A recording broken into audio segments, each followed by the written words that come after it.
ओम श्री साईनाथाय नमः। ओम श्री साईनाथाय नमः। ओम श्री साईनाथाय नमः। सभी साई भक्तों को नमस्कार। साथियों, कथा प्रारंभ करते हैं। पिछले भाग में आपको सुनाया था कि बाबा साकोरी गांव जा रहे हैं, साथ में भीमा हो लिया उनके कि साईं आपके साथ कुछ समय व्यतीत हो जाएगा, क्या मैं साथ चल सकता हूँ? बाबा ने कहा चलो, मुझे कोई आपत्ति नहीं।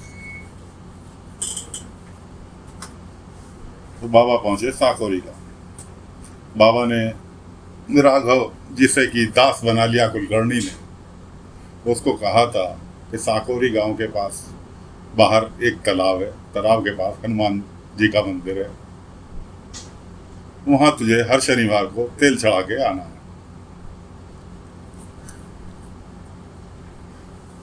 अब बाबा ने कहा वो मंदिर तो बना दूं जहां पर मैंने तेल चढ़ाने के लिए से कहा है, जबकि ऐसा कोई वहां मंदिर था ही नहीं तालाब के पास साकोरी गांव में।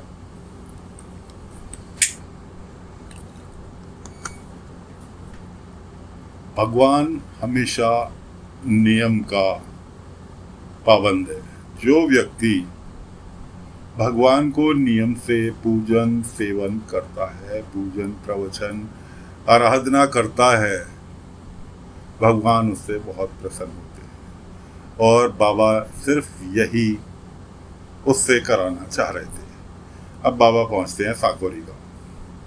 साकोरी गांव पहुंचकर बाबा ने एक पत्थर ढूंढा बड़ा सा,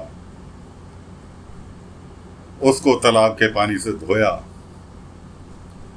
और एक पेड़ के नीचे उसको स्थापित कर दिया। भीमा ये सब देख रहा था। उसके बाद उस पत्थर को धोया, धोने के बाद उस पत्थर को, जैसे हनुमान जी को चोला पहनाते हैं, अपने झोले में से सिंदूर का पात्र निकाला, उसमें सिंदूर भरा हुआ था। उस पत्थर के ऊपर जय श्री राम करके बाबा ने नाम लेके उस पर सिंदूर का चोला चढ़ाया और माथा टेका, प्रणाम किया कि हनुमान जी, श्री राम जी की कृपा से मैंने आपको यहाँ स्थापित किया है। जिसके लिए स्थापित किया है, अगर वो नियम से आए तो उस पर अपनी कृपा दृष्टि बनाना, उसके सभी कलेशों को हटाना। ऐसा कर कर बाबा ने वहां से वापस लौट लिए। इधर शाम के वक्त ये सभी लोग, राघव परिवार, अपना सामान मन लेकर कुलकर्णी के वाड़े पहुंच गए कि सरकार हम आ गए। क्योंकि कुलकर्णी ने उन्हें दास बना लिया था, सब कुछ उनका छीन के उन्हें दास बना लिया था।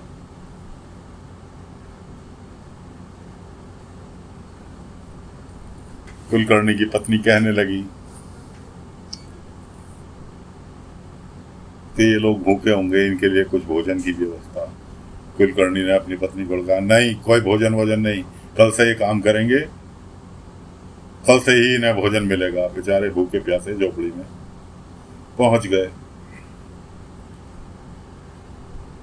तो भोजन के लिए तो कुलकर्णी ने पत्नी को मना कर दिया। प्रहलाद, केशव का बेटा, उससे सहन नहीं हुआ। वो कंबल लेकर अपनी दादी यानी रुक्मणी जी के साथ पहुंचा। इतने में कुलकर्णी ने आकर उन्हें पकड़ लिया कि ये क्या है, कि पुराना कंबल था, बच्चे हैं, ठंड का टाइम है। कुलकर्णी ने कहा, कंबल पुराना है ना, पिल्लो। अपने हाथ में लालटेन लिए हुए था, उससे केरोसिन ऑयल गिराया कंबल पर, उसको जला दिया। बाबा बैठे हुए द्वारका माई में रात को सब उनका नज़ारा देख रहे थे।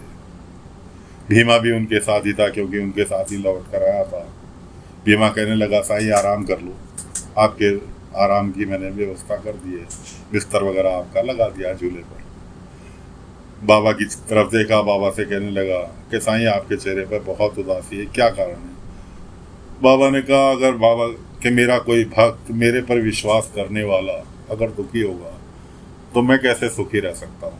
भीमा फिलहाल तुम अपने घर जाओ, तुम्हारी पत्नी और बेटा तुम्हारा राह देख रहे हो। खैर बाबा ने देखा तो राघव परिवार जो था भूख से परेशान था और ओढ़ने के लिए बिस्तर नहीं थे। बाबा ने कुछ खाने की वस्तु धोने में डाली और उधर राघव परिवार के बच्चों सहित बड़ों सहित दोनों बच्चों को और दोनों बड़ों को, राघव और राघव की पत्नी को ऐसा महसूस हुआ कि जैसे उन्होंने कितना खाना खा लिया हो, पेट भर गया। सभी ने एक दूसरे से पूछा, क्या तुम्हें ऐसा नहीं लगता कि तुम्हारा पेट भरा हुआ है? कि हाँ महसूस तो हो रहा है। तो लड़की कहने लगी, ये सब साईं की कृपा है। उसके बाद गर्माई इतनी हो गई कि उन्हें ना कंबल ओढ़ने की जरूरत पड़ी न बिछाने की, ऐसे ही बैठे बैठे बेचारे सो गए।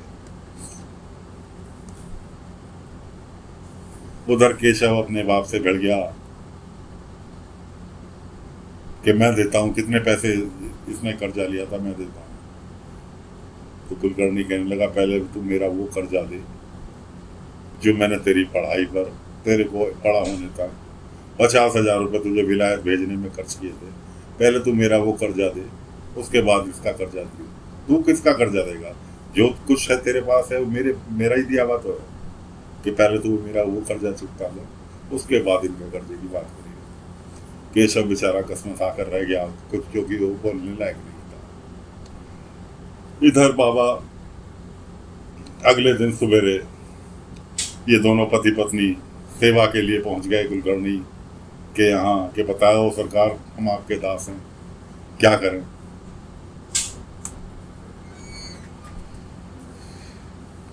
उधर बाबा अपना सुबह उठे, नित्य कर्म से निपट कर शिरडी में घूमने के लिए निकल गए। उधर शिरडी में एक व्यक्ति जो कि लकड़ी का काम करता था, बढ़ई था, कारपेंटर कहना चाहिए, वो दौड़ता हुआ भागता हुआ आ रहा है और दो पहलवान उसके पीछे भागते हुए आ रहे हैं।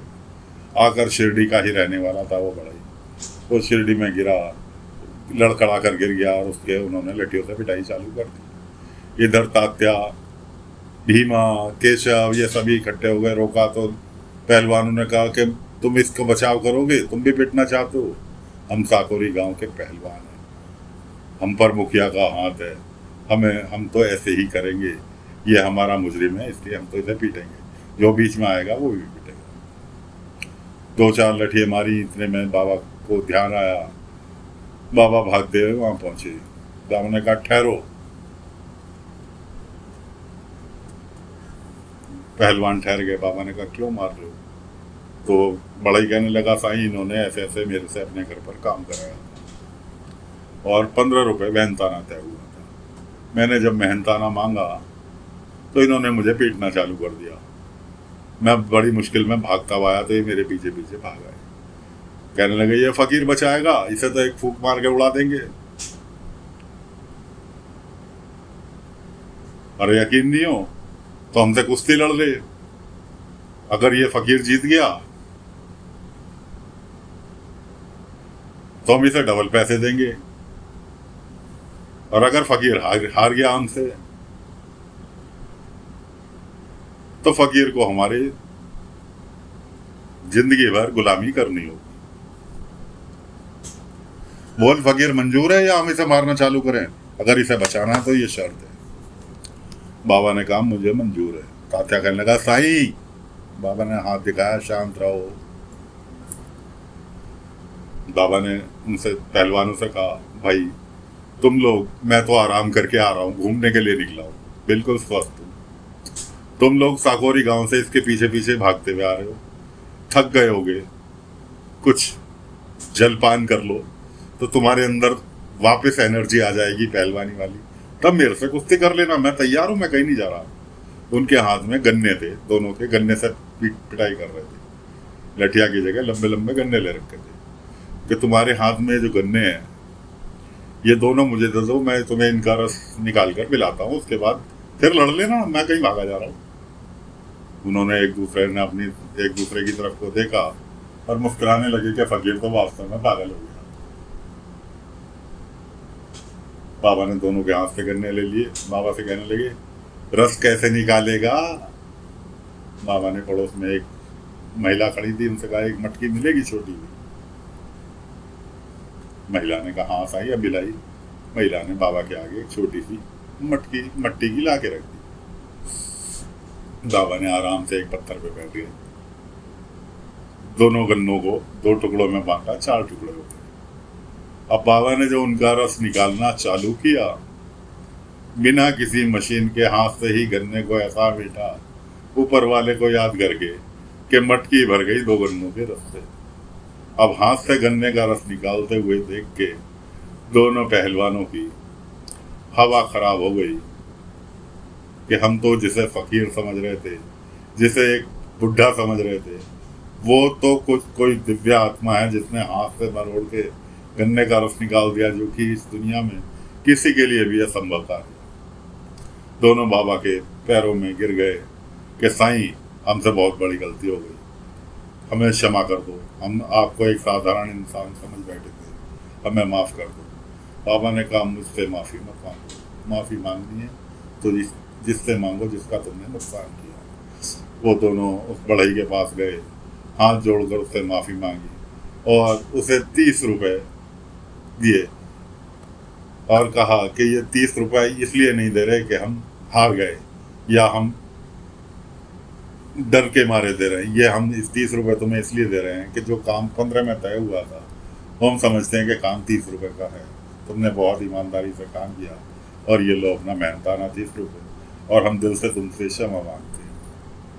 खैर जी, पहलवान लोग अपने वापस साकोरी गांव चले गए और बाबा अपने द्वारका माई आ गए। इधर अहमदनगर में नाना साहब चांदोलकर बड़े परेशान ध्यान मुद्रा में बैठे हुए हैं कि साईं कुछ तो रास्ता दिखाओ, मेरी कुछ समझ में नहीं आ रहा, काम में मन नहीं लग रहा, क्या करूं, कैसे करूं, परिवार छोड़ूं, मैं सिर्फ आपके पास आना चाहता हूं, आपकी सेवा में आना चाहता हूं। सपने में आंख बंद किए बैठे, कब उनकी नींद लग गई, अचानक देखते हैं खड़का हुई दरवाजे पे खड़का हुई, तुरंत उठ कर गए, ध्यान टूटा, उठ कर गए, देखा दरवाजा खोला तो बहुत भयानक शौंत, आंखें चुंधिया गई। सामने देखा तो एक बड़ी सी चादर बिछाए हुए बाबा चक्की पीस रहे हैं, गेहूं पीस रहे हैं चक्की पर। चांदोलकर जी तो देखकर बड़े प्रसन्न हुए, अरे साईं आप क्यों पीस रहे हैं? मैं पीसवाए देता हूँ, मैं खुद पीस देता हूँ। बाबा ने कहा नहीं, ये मेरा कर्म है। 2 चक्कियों के पार्ट, एक पार्ट कर्म, एक पार्ट भक्ति, दोनों मिलकर जब चलेंगे तभी ये आटा गेहूं का निकलेगा, उससे पहले नहीं निकलेगा। चक्की पीसने में थोड़ा सी मेहनत जरूर है, लेकिन परिणाम बहुत सुखद है। यही फर्क तुम्हारे और तुम्हारे कर्म के बीच में आड़े आ रहा है कि तुम चाहते हो कि सीधे काम धंधे छोड़कर शिरडी आ जाओ, कि नहीं नाना, ये काम तुम्हें शोभा नहीं देगा। भक्ति अपनी जगह, कर्म अपनी जगह, दोनों में समांतर बनाए रखोगे तभी तुम्हारा उद्धार होगा। ठीक है साईं, मैं समझ गया आप क्या कहना चाहते हैं, मेरे को रास्ता दिखाने के लिए साईं बहुत बहुत शुक्रिया। इतना उन्होंने कहा और जहां बैठे थे वहीं उनकी आंख खुली, क्योंकि ये सब उनकी ध्यान मुद्रा के अंदर, नाना साहब चांदोलकर ध्यान मुद्रा में बैठे थे, उनकी ध्यान मुद्रा में ही ये सारे कार्यक्रम हुए। बाबा भी मिले, उन्हें उपदेश भी दिए और उसके बाद बाबा अंतर ध्यान। अब चांदोलकर साहब जैसे ही आँख खुली, उन्होंने कहा अरे मैं सपना देख रहा था, सो गया था क्या? वो तुरंत दरवाजे की ओर भागे, दरवाजे की ओर भागे, सामने देखा तो चादर बिछी हुई थी, उसके ऊपर बहुत सारा आटा पड़ा हुआ था, लेकिन चक्की और बाबा दोनों गायब थे। वहाँ पर एक व्यक्ति बैठा हुआ था जो कि उस आटे से मूर्ति बना रहा था, पानी मिक्स करके उस आटे से मूर्ति बना रहा था। चांदोलकर जी ने उससे पूछा तुम कौन हो? उसने कहा, मैं सर कि साहिब मैं नारायण, काम की तलाश में घूम रहा था, भटक रहा था। यहाँ पर बहुत सारा आटा पड़ा हुआ था, बिखरा हुआ था।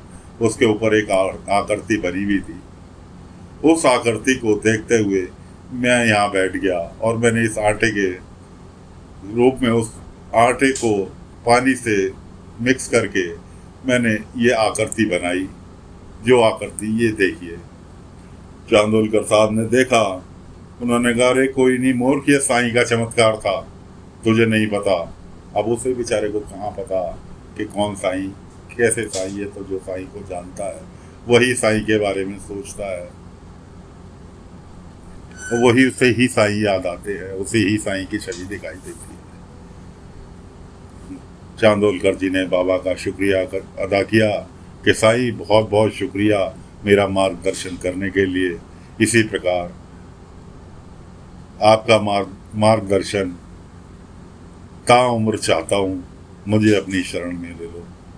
इस तरह से प्रार्थना करके चांदोलकर जी उससे कहने लगे, तू काम की तलाश में था? कि जी साहब, तेरे लिए मेरे पास काम है, बोल करेगा? उसने कहा, साहब अंधे को क्या चाहिए, दो आंखें, मैं तो काम की तलाश में घूम रहा हूँ, जो आप काम देंगे मैं करने के लिए तैयार। इस तरह से उस व्यक्ति को बाबा ने काम भी दिलवा दिया चांदोलकर जी के, और चांदोलकर जी को एक गाइडेंस भी दे दिया कि तुम जिस काम धंधे को छोड़कर मेरी सेवा में आना चाहते हो वो उपयुक्त नहीं है।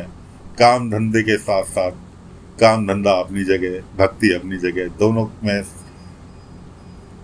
बराबर का अंतर बना के रखोगे जब ही सफल होगे। तो दोस्तों, फिलहाल कथा को यहीं पर विराम देते हैं। अगले अंक में आगे की कथा लेकर हाजिर होंगे। तब तक के लिए आज्ञा दीजिए। ओम साई राम, ओम साई राम, ओम साई राम।